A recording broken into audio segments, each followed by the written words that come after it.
자, 우리 한번 좌우에 계신 앞뒤로 한번 서로 인사하고 또 서로 우리 또 화답하겠습니다. 한 주 동안 많이 애쓰셨습니다. 한 주 동안 많이 애쓰셨습니다. 네. 여러분들 추운 날씨에 또 세상 한복판에서 또 이렇게 살아가느라 많이 고생하시고 많이 애쓰셨습니다. 지난주에 또 말씀이 우리 온전히 인내하라 이 말씀이었는데 또 말씀 붙들고 살아가는 사람에게 마귀가 가만히 내버려 뒀을까 그런 생각도 들지도 않고 하여튼 어떻게 되는지 여러분들 말씀 붙들고 또 승리하려고 애쓰시고 여기까지 이른 것 주의 이름으로 또 격려하고 또 축복드립니다. 기도하겠습니다. 살아계신 하나님 아버지 감사합니다. 어렵고 힘든 삶이 있어도 천지 만물을 지으신 창조주께서 우리의 삶에 도움이 되어주시고 우리의 가정을 지켜주시고 우리의 교회를 지켜주심을 믿고 감사를 드립니다. 그 하나님께서 주무시지도 않고 졸지도 아니하시고 우리의 삶의 모든 것 일거수일투족을 보시고 바라보시며 함께하여 주심을 믿습니다. 그 임마누엘의 주님이 오늘 예배 가운데도 자정하여 주셔서 우리의 예배를 받으시기를 원하고 지켜보시고 복을 부어주시기를 원한다라는 것을 믿음의 눈으로 바라보게 하여 주시옵소서. 예수님의 이름으로 기도드리옵나이다. 아멘.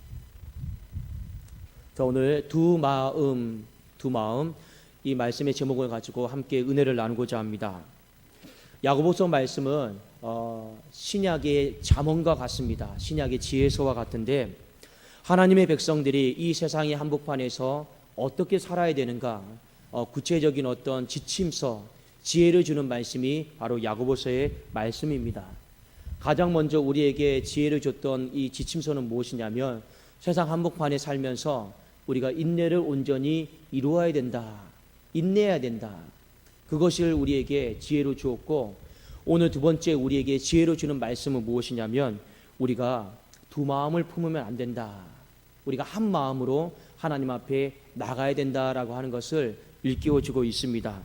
여러분 다시 한번 보시면 야고보서 말씀에 수신자가 있어요. 1장 1절에 보니까 하나님과 주 예수 그리스도의 종 야고보는 흩어져 있는 12지파에게 문안하노라.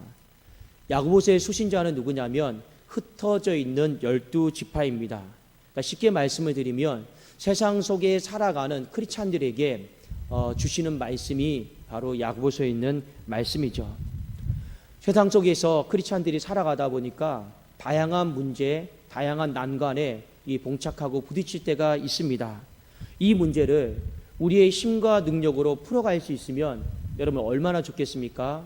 근데 실제로 우리가 세상 한복판에서 문제에 부딪히고 난관에 부딪히다 보면 절감하게 되는 것이 무슨 생각이냐면 내 힘과 내 능력으로 이 문제를 해결해 나갈 수가 없구나. 우리가 이 문제를 향한 하나님의 뜻이 무엇일까? 하나님의 계획이 무엇일까? 하나님이라면 이 문제를 어떻게 해결해 나가셨을까? 우리는 이 문제를 놓고 신앙의 방법으로 해결해 나가려고 몸부림치는데 답이 나오지 않을 때가 굉장히 많이 있고 오히려 내 힘과 능력과 지혜가 너무나도 부족하다라고 하는 것을 많이 체감하고 절감할 때가 있다라고 하는 것입니다. 예전에 제가 한번 저도 이제 목사이기 이전에 한 집안의 가장이다 보니까 이 집 문제를 해결을 해야 될 때가 있었습니다. 집 문제를 해결해야 되다 보니까 저도 은행에 대출을 받아야 되는 그런 경우가 있었습니다. 그런데 제 신분이 목사이다 보니까 대출을 받기가 거의 불가능하더라고요. 너무나도 많이 어렵더라고요.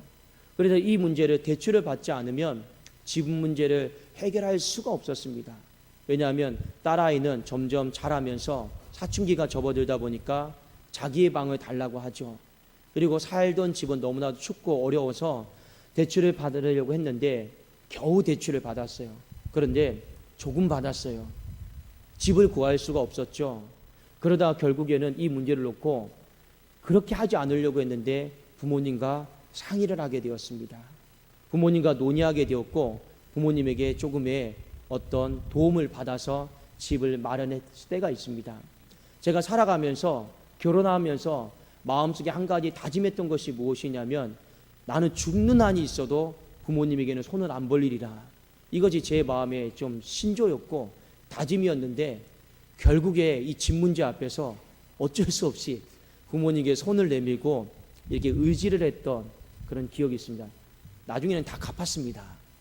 그런데 제가 이것을 통해서 한 가지 깨달은 것이 무엇이었냐면, 인생이다라고 하는 거, 내 힘과 능력으로 다 해결할 수 있을 것 같았는데 이게 제 마음대로 안 되더라라고 하는 것을 너무나도 마음속에 많이 깨닫게 되었습니다. 인생의 한 단면이지만 점점 나이가 들면 들수록 내가 해결할 수 있는 것이 많은 것보다는 제가 해결할 수 없는 것들이 오히려 더 많구나라고 하는 것을 피부로 이렇게 절감하면서 살아가고 있습니다. 그래서 우리는 뭐합니까? 기도하죠. 하나님, 이 문제를 어떻게 해결하면 좋겠습니까? 하나님 도와주십시오 하고 우리는 기도를 합니다. 자, 오늘 말씀해 보니까 지혜가 부족함을 느끼는 사람은 하나님 앞에 지혜를 구하라고 했습니다. 자, 우리 야고보서 1장 5절 같이 한번 읽어볼까요? 1장 5절입니다. 시작. 너희 중에 누구든지 지혜가 부족하거든 모든 사람에게 후히 주시고 꾸짖지 아니하시는 하나님께 구하라. 그리하면 주시리라. 성경에 보면 지혜다라고 하는 의미는 굉장히 다양하게 쓰입니다. 지혜는요, 굉장히 다양한 의미를 쓰이는데 본문 말씀에서 지혜는 어떤 의미냐면, 문제를 해결하는 어떤 방법, 이 문제에 대한 답, 그것이 지혜의 의미와 굉장히 가깝습니다. 어떤 의미 속에서 우리가 그렇게 해석을 할 수가 있냐면, 하나님이 이 말씀하잖아요. 너희 중에 누구든지 지혜가 부족하거든. 그러니까 이 말의 뜻은 어떤 의미입니까? 우리가 세상 한복판에서 살아가다가 지혜가 부족하다라고 느끼는 경우가 언제입니까? 삶의 문제와 난간에 부딪혔을 때, 내 인생에 답이 나오지 않을 때 우리는 지혜가 부족함을 느끼게 됩니다. 그래서 오늘 본문의 말씀에 지혜다라고 하는 것은 여러 다양한 의미로 성경에서 쓰여지고 있지만 그 문제에 대한 해결책, 그 문제에 대한 답, 그것이 우리의 힘과 능력으로 머릿속에서 나오지 않을 때 하나님은 어떻게 말씀하고 있습니까? 하나님께 간구하고 구하라. 그렇게 우리에게 말씀을 하고 있습니다. 우리가 하나님 앞에 그 문제에 대한 해결책, 답을 구할 때, 지혜를 구할 때 하나님은 어떻게 하시겠다라고 말씀하셨습니까? 오늘 말씀해 보니까 후히 주신다, 꾸짖지 아니하신다라고 분명하게 약속하셨다라고 하는 것입니다. 여러분, 하나님은요, 분명한 것은 사람과 달라요. 사람과 확실하게 다릅니다. 우리가 어떤 문제에 있어서 문제 해결의 능력이 없을 때 하나님은 우리에게 이거 바보, 왜 이렇게 멍청해, 왜 이것도 몰라, 왜 이렇게 어리석어, 이렇게 하나님은 우리에게 말씀하시지 않는다라고 하는 것입니다. 오히려 하나님은요, 어떻게 우리에게 말씀해 주고 있습니까? 그래, 네가 이 문제를 놓고 부족함을 느끼는구나. 내가 너에게 답을 가르쳐 줄게. 내가 너에게 문제 해결의 방법을 알려줄게 하면서 하나님은 우리에게 지혜를 주시고 명철을 허락하여 주시는 분이신 줄로 믿습니다. 그래서 저는요, 하나님이 참 좋아요. 왜 하나님이 여러분 좋습니까? 모르면, 물어보면 하나님은 꾸짖지 않거든요. 제가 왜 이런 부분이 너무 좋냐면, 제가 고등학교 시절 때, 학창 시절 때 한 가지 트라우마가 있습니다.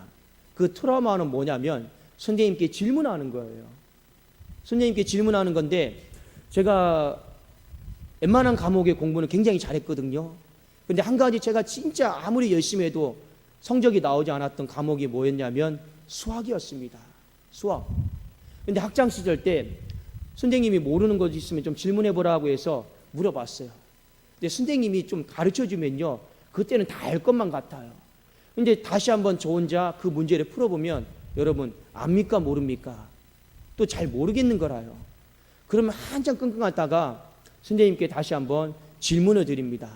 그러면 선생님이 눈치를 주죠. 선생님 알 것 같습니다. 근데 또 저 혼자 하다가 풀어보면요, 워낙 기초가 없다 보니까 또 어딘가에서 막히게 됩니다.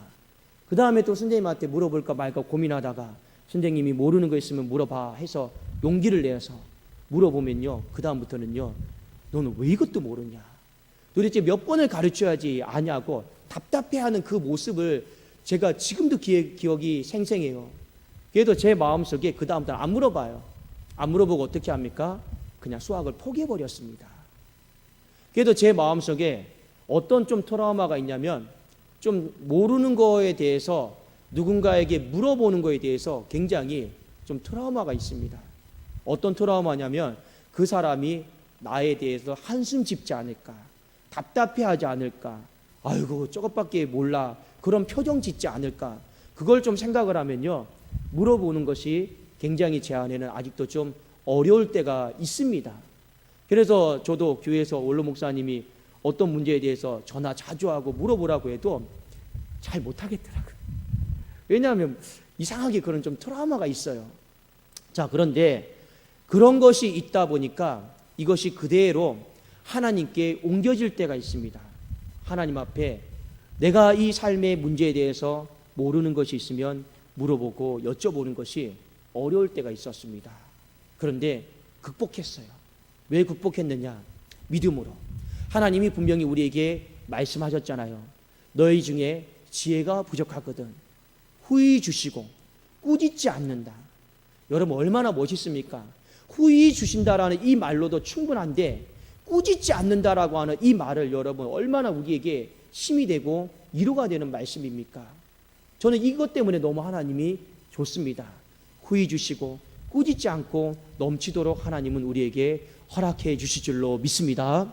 우리 하나님은 바로 그런 하나님이신 거예요.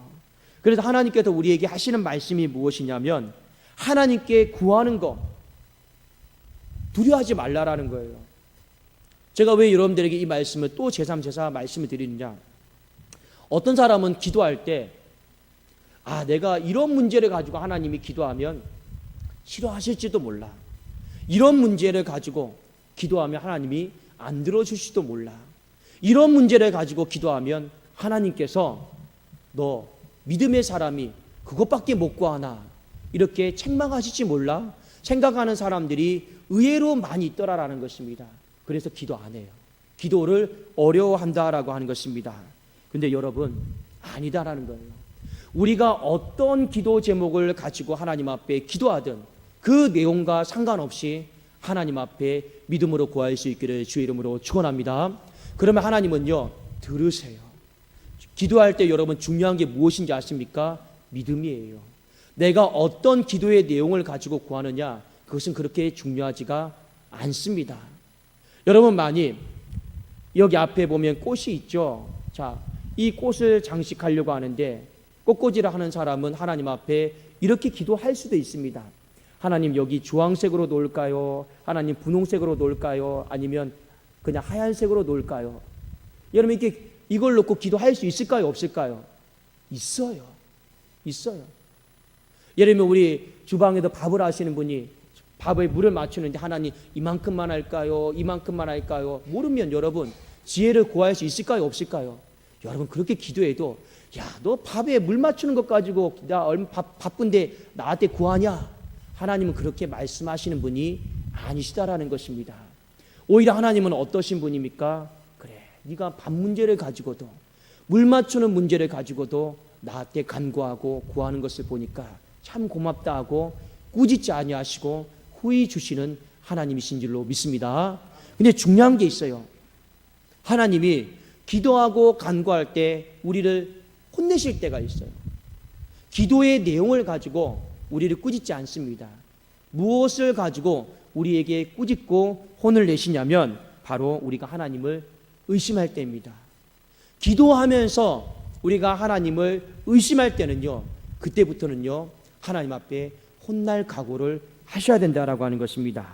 여러분, 자 성경 어디를 보시냐면 자 야고보서 1장 6절입니다. 1장 6절과 7절입니다. 같이 한번 읽어볼까요? 시작. 오직 믿음으로 구하고 조금도 의심하지 말라. 의심하는 자는 밭이 바람에 밀려 요동치는 바다 물결 같으니 이런 사람은 무엇이든지 죽게 얻기를 생각하지 말라. 여러분 이 구절에 보면 자 힘들게 하나님 앞에 기도하러 나왔는데 어떤 사람이 있다라고 하는 것입니까? 자, 기도하면서 하나님께 의심하는 사람이 있다라는 거예요. 기도하면서. 여러분, 우리가 어떤 문제를 가지고 하나님 앞에 나오든 하나님만이 답이십니다. 하나님만이 이 문제를 해결할 수 있습니다라고 기도할 때 그 한 가지 마음만 가지면 되는데, 이상하게 사람은요, 기도하는 그 자리에 나오면서까지 하나님이 답이십니다라고 하는 이 부분에 대한 확신이 없어요. 그리고 기도하면서도 하나님에 대한 온전한 신뢰라기보다는 마음속에 걱정하고 근심하고 염려하고 두려워하고 의심하는 것들이 우리 안에 너무나도 많이 있더라라고 하는 것입니다. 자, 그러니까 우리는 어떻게 됩니까? 기도하면서 마음이 갈라져요. 기도하면서 마음이 어떻게 갈라집니까? 하나님에 대한 믿음과 하나님에 대한 의심으로 갈라지는 겁니다. 바로 이것이 어떤 마음입니까? 성경은 두 마음이다라고 이렇게 말해주고 있는 거예요. 예수님께서 이 두 마음에 대해서 우리에게 책망하신 말씀이 있습니다. 자, 성경 말씀 우리 한번 같이 찾아보기를 원합니다. 마가복음 11장 22절부터 24절.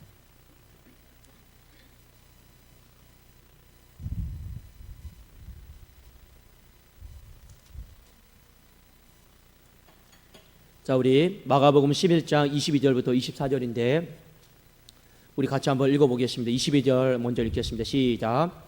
예수께서 그들에게 대답하여 이르시되 하나님을 믿으라. 자, 하나님을 믿으라라고 했는데 하나님을 그냥 믿습니다 이렇게 믿는 게 아니에요, 여러분. 그거는 입술로 믿는 거죠. 신념으로 믿는 거죠. 자, 하나님을 믿는데 하나님을 어떻게 믿어야 되는가? 하나님이 가르쳐주고 있죠. 자, 23절입니다. 시작. 내가 진실로 너희에게 이르노니 누구든지 이 산더러 들려 바다에 던져지라 하며 그 말하는 것이 이루어질 줄 믿고 마음에 의심하지 아니하면 그대로 되리라. 하나님을 우리가 어떻게 믿어야 되는가? 예수님이 말씀하고 있는 거예요. 보세요. 그 말하는 것이 이루어질 줄 믿고, 그 다음에 뭐라 나와 있습니까? 똑같이 나와 있죠. 의심하지 아니하면 마음에. 이 하나님에 대한 믿음과 마음에 대한 의심이 같이 나와 있죠. 그러니까 인간의 마음이 하나님께 기도하면서도 믿음과 의심으로 갈려진다라는 거예요. 그러면 그거에 하나님을 믿는 게 아니다라고 하는 것입니다. 자, 24절 한번 같이 한번 읽어봅시다. 시작. 그러므로 내가 너희에게 말하노니 무엇이든지 기도하고 구하는 것은 받은 줄로 믿으라. 그리하면 너희에게 그대로 되리라. 의심하면요, 이건 받을 수 있을까 없을까 그 생각하고 있다라는 거죠. 하나님이 우리에게 무엇을 말씀하시고 있습니까? 마음이 두 마음으로 갈라지면 안 된다. 두 마음으로 안 갈라지기 위해서는요, 어떻게 해야 된다라는 겁니까? 기도하고 구하는 것은, 지혜를 구하는 것은 이미 받은 줄로 믿을 수 있기를 주의 이름으로 축원합니다. 그래서 여러분, 기도는요, 믿음이 필요한 거예요. 믿음이 없잖아요. 하나님에 대한 온전한 신뢰가 없잖아요. 하나님께서 이 문제에 대한 답이시다라고 하는 그런 확신이 없잖아요. 그러면 마음이요, 갈라지게 되어 있습니다. 이런 사람은 성경에 뭐라고 말하고 있습니까? 무엇이든지 주님께 얻을 생각 자체를 하지 말라라는 것입니다. 이런 사람은요, 그 문제를 가지고 그런 태도로 여러분 10년, 100년의 기도해도 응답을 얻기가 어렵다라고 하는 것입니다. 야고보 사도가 우리에게 말하는 말도 똑같습니다. 다시 한번 우리 1장 6절을 같이 한번 읽어볼까요? 자, 1장 6절입니다. 함께 읽겠습니다. 시작. 오직 믿음으로 구하고 조금도 의심하지 말라. 의심하는 자는 마치 바람에 밀려 요동하는 바다 물결 같으니.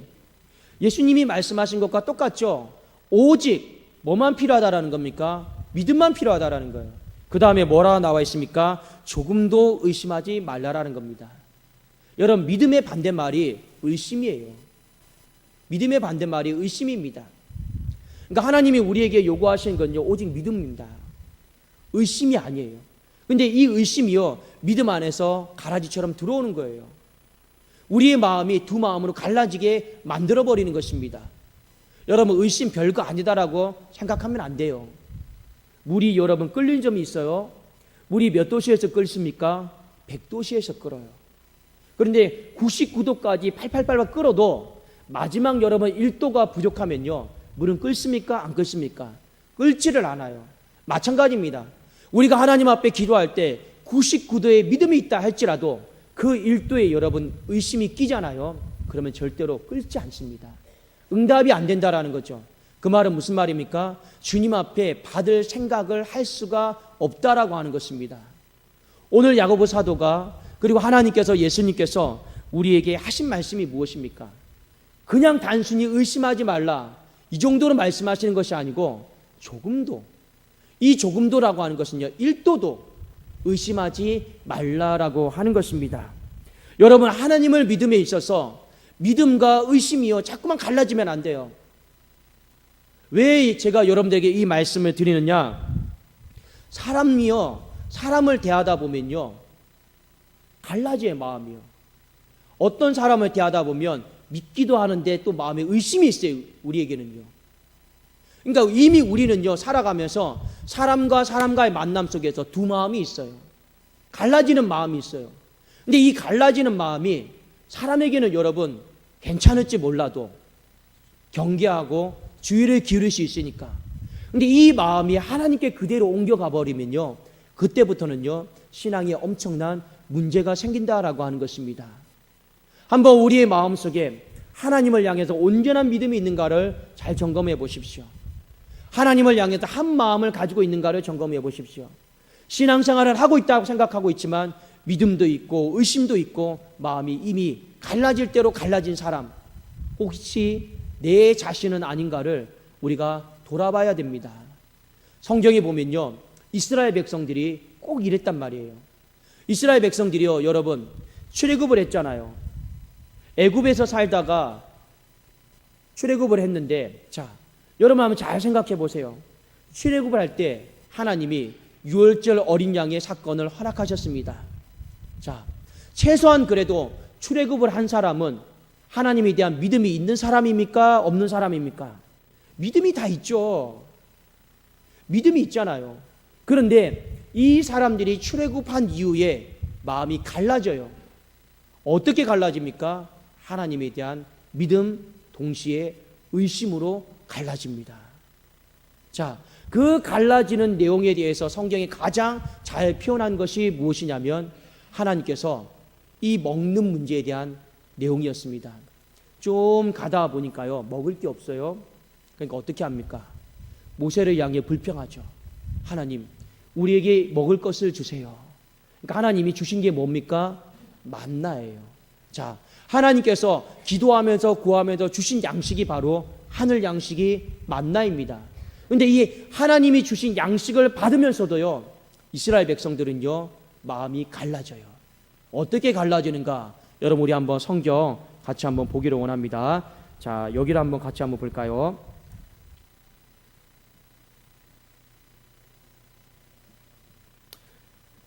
자, 여러분 출애굽기 한번 14장을 한번 우리 같이 한번 16장입니다. 출애굽기 16장.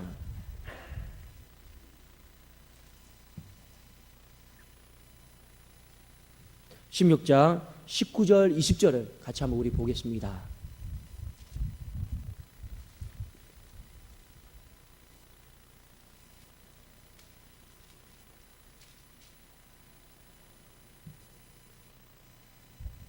하나님께서 이스라엘 백성들에게 만나를 주실 때 몇 가지 당부를 하셨어요. 자, 양식을 먹을 만큼만, 그리고 아침까지 남겨두지 말라 하셨습니다.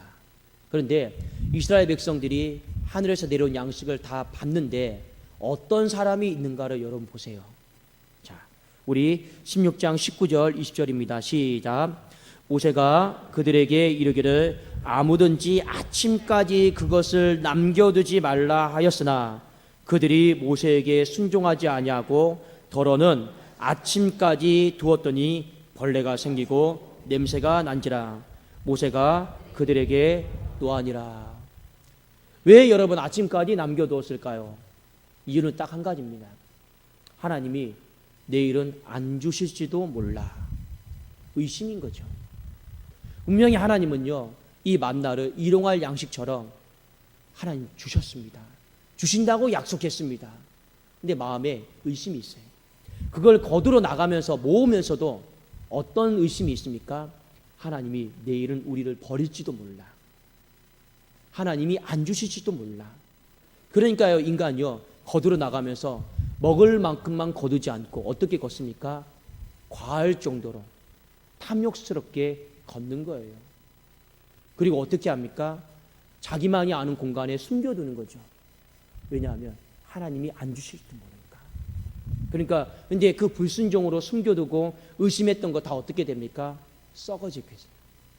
먹을 것이 못 되고 벌레가 다 생기는 거예요. 여러분, 물질도 마찬가지입니다. 우리의 삶의 어떤 소유도 마찬가지입니다. 모으는 것이 잘못된 게 아니에요. 그런데 모으는 마음이요, 하나님을 신뢰하지 못해서, 하나님을 온전히 의지하지 못해서 모으는 사람이 있습니다. 그래도 어떤 사람은요, 하나님보다요 물질을 더 믿는 사람이 있어요. 하나님보다 이 물질이, 보험 든 것이, 통장에 든 돈이 내 인생을 더 책임져 줄 거다라고 생각하는 사람들이 있을까요, 없을까요? 많아요. 하나님은요 그걸 다 아세요. 너 두 마음 품고 있구나. 겉으로는 나를 믿는다고 하면서, 겉으로는 나를 믿으면서 찬송하는 척하는데 속은요 이미 두 마음으로 다 갈라져 있어요. 그게 우리의 신앙의 지금 본 모습이다라고 하는 걸 성경이 오늘 우리에게 가르쳐주고 있는 것입니다. 그래서 성경에 여러분 보세요. 그런 사람은 어떤 사람이냐. 자, 8절에 보니까 두 마음을 품어서 모든 일에 정함이 없는 자로다. 성경에서 여러분 말하는 두 마음은요, 하나님을 사랑하는 마음, 세상을 사랑하는 마음, 그것을 지금 이야기하고 있는 것이 아닙니다. 어떤 마음입니까? 하나님 안에서 마음이 갈린다라는 거예요. 하나님이 답답하죠. 내가 지혜가 부족해서, 내가 무언가 답답해서 하나님 앞에 나왔잖아요. 이거 여러분 잘한 일이에요, 못한 일이에요? 힘들게 신앙의 자리에 나왔잖아요. 내가 세상에서 방황하고 어렵게 살다가 내가 암이 걸리고 건강에 문제가 생기고 물질에 문제가 생겨서 신앙의 자리로 여러분 나왔잖아요. 교회로 나왔잖아요. 그러면 우리는 이제 어떻게 해야 됩니까? 힘들게 하나님 앞에 나왔으면 그 이후에는 하나님을 온전히 믿고 신뢰하면서 기도하고 간구하며 살아가면 되는데, 힘들게 하나님 앞에 나왔음에도 불구하고, 힘들게 출애굽하여서 구원받았음에도 불구하고 하나님을 의심하고 믿는 마음으로 갈라지는 사람이 또 생기더라라고 하는 것입니다. 그게 여러분 우리의 신앙의 문제점이에요. 그러면서 우리는요 하나님 앞에 항변하죠. 하나님, 나 이 정도 신앙의 연수가 오래되었고, 나 기도도 많이 하고, 나 예배도 잘 드리는데 왜 내 삶에 바뀌는 것은 없습니까? 왜 내 삶에 응답되는 것은 없습니까? 여러분, 제가 세부적으로는 모르지만 기도는 반드시 하나님이 응답해 주실 줄로 믿습니다. 근데 우리의 삶에 응답을 받지 못하는 이유는요, 마음에 의심이 있어요. 두 마음이 있어요. 온전히 하나님을 신뢰하는 그 마음이 없더라라는 것입니다. 하나님은 어느 정도까지 믿기를 원하고 있습니까? 구한 것은 이미 받은 줄로 믿으라. 그 믿음을 가지고 하나님은요 구하라고 했습니다. 안수를 할 때도 마찬가지예요, 여러분. 어떤 사람은요 안수를 받으러 나옵니다. 왜 나올까요? 낫기를 원하는 마음. 그런데요 그 중에 어떤 사람은 이런 마음이 있어요. 안수를 받는 그 와중에도요, 이거 받으면 나올 수 있을까? 이 마음을 가지고 고민하는 사람이 있더라라고 하는 것입니다. 이게 여러분 두 마음 아니겠습니까? 힘들게 하나님 앞에 예배의 자리에 나오고 기도의 자리에 나왔는데, 이 여러분, 제가 지난 시간에도 말씀드렸죠. 하나님은 우리에게 어마어마한 믿음을 요구하는 게 아니에요. 산과 같은 이런 믿음을 요구하는 게 아니에요. 겨자씨만한 믿음이라도 한 마음으로 하나님을 믿는 그 믿음을 하나님은 요구하신다라고 하는 것입니다. 믿음은 산과 같은데, 그런데 중요한 건 그 믿음이 또 의심으로 나뉘어져 있어요. 여러분, 그 필요 없는 믿음입니다. 아무리 우리의 믿음이 작아도, 겨자씨와 같아도 하나님을 순수하게, 순결하게, 정결하게 한 마음으로 사랑하는 그 믿음, 하나님이 요구하시는 것 아니겠습니까? 그래도 오늘 말씀을 통해 우리 또 기억할 수 있기를 원합니다. 우리에게 필요한 것 첫 번째가 인내였어요. 또 우리에게 필요한 것이 무엇입니까? 하나님을 의심하지 않는 거예요. 하나님을 의심하지 않고 한 마음으로 하나님 앞에 기도하고 간구하는 자리에 끝까지 나갈 수 있기를 주의 이름으로 축원합니다. 하나님은 우리에게 딱 그거 하나 요구하시는 거예요.